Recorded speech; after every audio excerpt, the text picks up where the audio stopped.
এর দিকে আমাদের সকলের খেয়াল করা।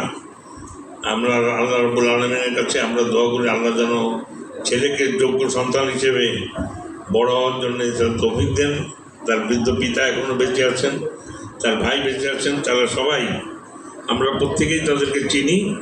আমরা সবাই যেন তাদের পরিবারের পাশে দাঁড়াই।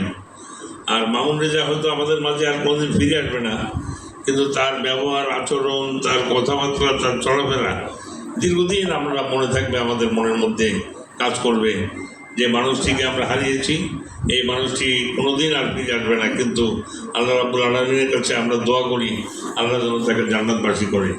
মামুন রেজার মতো একজন মানুষ বর্তমান সময়ে পাওয়া অত্যন্ত কঠিন ব্যাপার।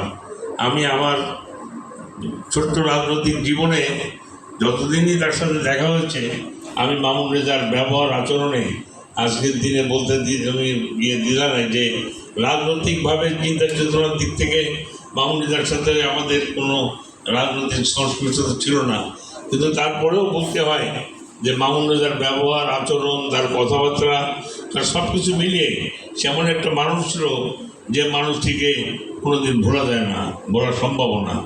আমরা সবাই দোয়া করব আল্লাহ যেন তাকে জান্নাতবাসী করে, আর তার ছোট্ট সন্তান, তার পিতা, তার ভাই, তারা যেন এই শোক সহ্য করতে পারে, আল্লাহ যেন সেই তৌফিক দেন। আপনারা সকলে আমাদের জন্য দোয়া করবেন, ওই পরিবারের জন্য আপনারা দোয়া করবেন। আসসালামু আলাইকুম।